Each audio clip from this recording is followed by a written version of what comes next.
I shared a great moment with my parents and my fiance Katie after the game, and I think that's what kind of got me a little bit. I told me and my dad don't really cry very often, and I told my dad I was.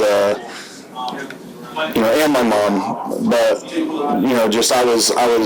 I'm here because of their belief in me, and they believed in me throughout my entire career, and I think that's why I was able to believe in myself almost ad nauseum. Like some people called me crazy throughout my career for believing in myself so much and having so much confidence, but it was because of my parents, because of the way that they believed in me throughout my entire career, and it allowed me to go out there and play free and have a ton of confidence. At what point did you dream of winning the Super Bowl, and how does now the reality of being a Super Bowl champ meet that dream? Yeah, I don't think it's really hit me yet, to be honest with you. But it's special. And again, like I always say, it's this group is why it's special. The connection that all of us have as players, the love that we have for each other. The players, the coaches, really everybody in the building, top down, from Jody all the way down. It's the love that we share, throughout the building is special. And I've never been at a place like it. Sam, you won a Pac-12 championship in this stadium, played in this stadium with San Francisco. Now you've won a Super Bowl here. How special is this place now to you and your life? Yeah, it's a great place to play. It's it's just being close to home, especially just my parents being able to, and my grandma and grandpa actually making the trip is huge. They don't usually get to come to games, and because it was such a short flight, they were able to come tonight, and that's a special thing for me as well. So it's great just to be close to home. Now, about that a little bit, you talked a lot about your success and kind of how your time in the 49ers kind of got you back on track in your career. To come back here 2 years later and win a Super Bowl in this place where you had so much success and kind of your career turned around, what does that mean to you?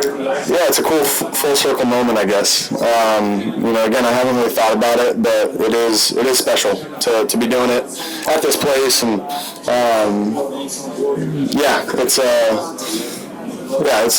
it's been fun. It's been fun this entire week, just getting to spend a ton of time with my teammates and being able to enjoy this stadium and everything that it brings. It's special. Sam, you were part of that iconic quarterback draft class. With everything you've been through, did you ever think you would be the first one to win a Super Bowl?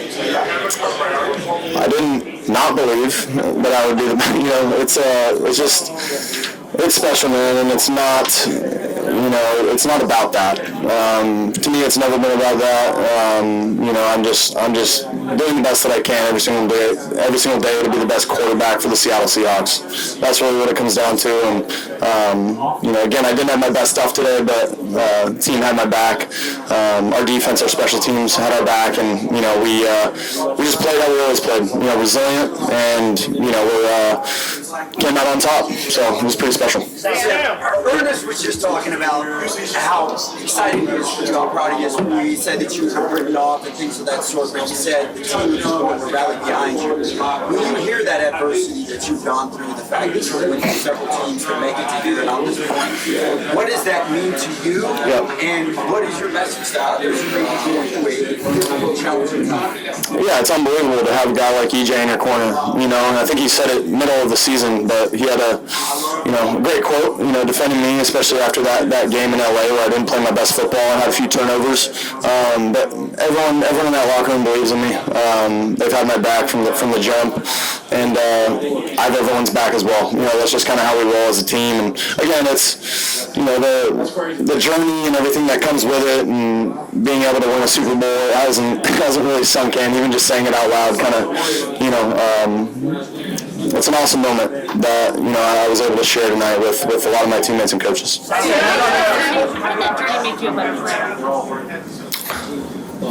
Yeah, I think it's all about my journey. The reason that I'm here is because of my journey, because of the ups and downs, especially the downs that I went through early on in my career. I learned so much about myself, about football. I was able, it's funny how it works. Like I didn't play great football my first few years of my career, and then I come here to San Francisco and I learned a ton. And I think because of that year in San Francisco, I was able to learn a ton and learn from Brock and Coach Shanahan. And I was able to kind of learn and go to Minnesota and I played good football there, and I was able to come to Seattle and kind of do the same. So it's funny how things work, but that's life. I'm just going to continue to keep working. Last cigars in the locker room. What's that? You guys left cigars in the locker room here after getting to the West Point. Are they still there? They were not still there. No, the janitor crew here does a great job of cleaning up, so there were no cigars. No. Hey Sam, last question, Jets fan here. Former Jets fan. Former Jets fan? Former Jets fan. Oh, man. I interviewed you back in 2018, right when you got drafted to the team. You were such a hopeful, confident dude. I know you've been through such a journey. What would you tell your 2018 self? What would you tell him anything? Just keep going. Keep believing in yourself. That's it. Thanks, Sam. Do you think your story is like a Cinderella story? Say that one more time. Do you think that your story is like a Cinderella story? I think there's some parallels for sure. To be honest, I haven't seen that movie or heard about that story in a long time, but I definitely think there's some parallels. That's it, Sam. Thanks, guys. When was the last time